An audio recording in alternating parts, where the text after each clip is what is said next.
Welcome to current affairs light YouTube channel. ఇవాళ మన క్లాస్లో రీసెంట్గా జరిగినటువంటి కరెంట్ అఫైర్స్లో ఇంపార్టెంట్ కాన్సెప్ట్ నేర్చుకుందామండి. మీకు కనుక మా ఛానల్లో ఉన్నటువంటి వీడియోస్ అండ్ ఎక్స్ప్లెనేషన్ వచ్చినట్లయితే మా ఛానల్ లైక్ చేయండి, షేర్ చేయండి అండ్ సబ్స్క్రైబ్ చేయండి. Welcome to current affairs light YouTube channel. ఇవాళ మన కాన్సెప్ట్ వచ్చి ఏఎఫ్ఎంఎస్ అండ్ ఐఐటి కాన్పూర్. సో ఇదేంటంటే ఏఎఫ్ఎంఎస్ అంటే మనకి ఆర్మ్డ్ ఫోర్సెస్ మెడికల్ సర్వీసెస్ ఏదైతే ఉందో, ఏఎఫ్ఎంఎస్ అంటే ఆర్మ్డ్ ఫోర్సెస్ మెడికల్ సర్వీసెస్ అంటే మనకి ఆర్మీ పరంగా ఉన్నటువంటి ఎవరైతే ఉంటారో వర్క్ చేసేటువంటి వ్యక్తులు వాళ్ళకి మెడికల్ సర్వీసెస్ అందించేటువంటి విభాగమే armed services armed forces medical services అనమాట. ఆ విభాగానికి డైరెక్టర్ జనరల్గా వర్క్ చేసినటువంటి లెఫ్టినెంట్ జనరల్ దల్జిత్ సింగ్ గారు అండ్ ఐఐటి కాన్పూర్ ప్రొఫెసర్ అయినటువంటి ప్రొఫెసర్ ఎస్ గణేష్ గారు వీళ్ళిద్దరూ కలిసి ఒక మెమరాండమ్ ఆఫ్ అండర్స్టాండింగ్ అనేది సైన్ చేయడం జరిగింది.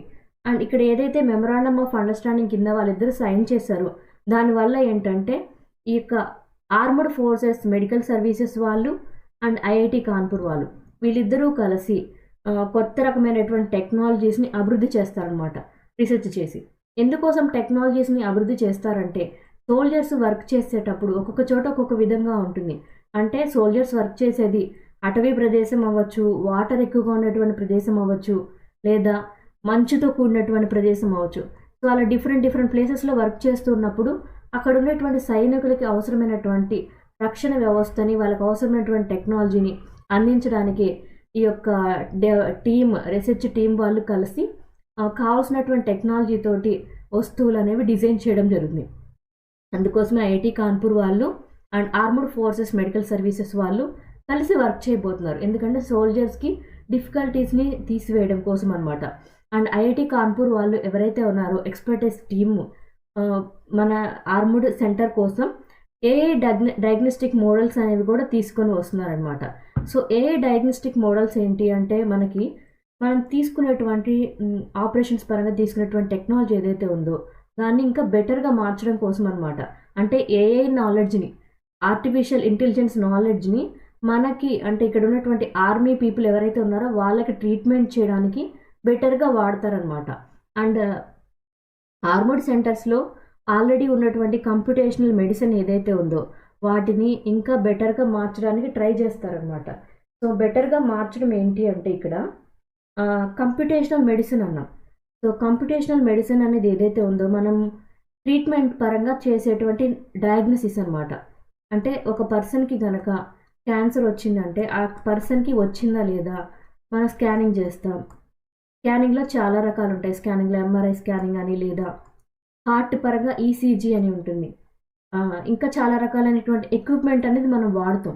ఇలా ఎక్విప్మెంట్ వాడేటప్పుడు మనం యూజ్ చేసేది ఏంటి, కంప్యూటర్తో కూడినటువంటి ఎక్విప్మెంట్ తోటి మనం ఆ పేషెంట్ యొక్క ఆరోగ్య పరిస్థితి అనేది అంచనా వేస్తామన్నమాట. సో అలా అంచనా వేసేటప్పుడు మనం యూజ్ చేసేటువంటి టెక్నాలజీ ఏదైతే ఉందో దాన్ని కంప్యూటేషనల్ మెడిసిన్ అంటాం. సో కంప్యూటేషనల్ మెడిసిన్ ద్వారా చేసేటువంటి డయాగ్నోసిస్ పరంగా ఇక మీదట ఆర్టిఫిషియల్ ఇంటెలిజెన్స్తో కూడినటువంటి డయాగ్నోస్టిక్ మోడల్స్ అనేవి వాడాలి అని అనుకుంటున్నారు. సో ఏఎఫ్ఎంఎస్ అండ్ ఐఐటి కాన్పూర్ వాళ్ళు కలిసి సోల్జర్స్కి, ఆర్మీ పీపుల్కి కావాల్సినటువంటి హెల్త్ ప్రాబ్లమ్స్ని తీర్చే విధంగా నాలెడ్జ్ని, టెక్నాలజీని తీసుకొని రాబోతున్నారు. తమిళనాడు. సో తమిళనాడు అనేది న్యూస్లో ఉంది. ఎందుకంటే తమిళనాడులో ఉన్నటువంటి ఎలక్ట్రానిక్స్ రంగం పరంగా వాళ్ళ ఎక్స్పోర్ట్స్ ఏవైతే ఉంటాయో, అంటే వాళ్ళు వేరే దేశాలకైనా వేరే రాష్ట్రాలకైనా ఎగుమతి చేసే ఏవైతే ఉంటాయో ఎలక్ట్రానిక్ ఐటమ్స్ అవి ఎంత సేల్ చేయడం జరిగిందంటే ఎంతవరకు వాళ్ళు రీచ్ అవ్వగలిగారంటే $9.6 బిలియన్ వరకు కూడా వాళ్ళు రీచ్ అవ్వడం జరిగింది. ఏ ఫైనాన్షియల్ ఇయర్ 2023 ఫైనాన్షియల్ ఇయర్లో తమిళనాడు వాళ్ళు ఎలక్ట్రానిక్స్ ఎక్స్పోర్ట్ చేయడంలో అంత ప్రగతి అనేది సాధించడం జరిగింది. అండ్ ఈ యొక్క టోటల్ ఏదైతే ఉందో అంటే ఇప్పుడు సాధించినటువంటి ఘనత 9.56 బిలియన్ల అమౌంట్తో కూడినటువంటి టార్గెట్ అనేది వాళ్ళు రీచ్ అవ్వగలిగారు. సో ఎంతవరకు అంటే మన భారతదేశం మొత్తం మీద ఉన్నటువంటి ఎలక్ట్రానిక్స్ రంగం ద్వారా వచ్చేటువంటి ఎక్స్పోర్ట్ బిజినెస్ అంటే ఎగుమతి ద్వారా వచ్చేటువంటి ఆదాయం ఏదైతే ఉందో అందులో 33% కూడా ఈ 9.56 బిలియన్ అమౌంట్ ద్వారా అది మన తమిళనాడు ఒక్కటే సాధించడం జరిగింది.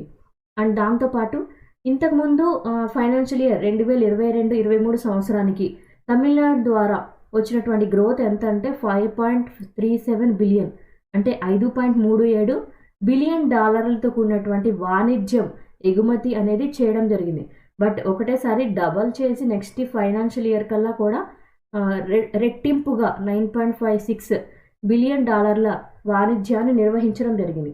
అండ్ దాంతోపాటు తమిళనాడు తర్వాత నెక్స్ట్ పొజిషన్లో ఎవరున్నారంటే కర్ణాటక అనమాట. సో కర్ణాటకలో వచ్చేసి 4.6 బిలియన్ల వరకు కూడా వాళ్ళు బిజినెస్ అనేది చేయడం జరిగింది. ఏ విభాగంలో అంటే ఎలక్ట్రానిక్స్కి సంబంధించినటువంటి విభాగంలో సెకండ్ పొజిషన్లో కర్ణాటక ఉన్నారు. అండ్ మహారాష్ట్ర వచ్చేసి థర్డ్ పొజిషన్, అండ్ గుజరాత్ వచ్చేసి ఫోర్త్ పొజిషన్, ఢిల్లీ వచ్చేసి ఫిఫ్త్ పొజిషన్ అనేది రావడం జరిగింది. ఎలక్ట్రానిక్స్ పరంగా ఫస్ట్ పొజిషన్లో ఎవరు ఉన్నారు అంటే తమిళనాడు ఎగుమతి చేయడంలో. Thank you for watching my video. మీకు కనుక నా వీడియోని ఎక్స్ప్లెనేషన్ నచ్చినట్లయితే నా వీడియోస్ లైక్ చేయండి, షేర్ చేయండి అండ్ సబ్స్క్రైబ్ చేయండి. మీకు నా వీడియోస్ ఏ విధంగా అనిపిస్తున్నాయో నా కామెంట్ సెక్షన్లో తెలియచేయండి. మరింత మంది అభ్యర్థులకి చేరువయ్యే విధంగా నా వీడియోస్ని షేర్ చేయాలని కోరుకుంటున్నాను. Thank you for watching. Thank you.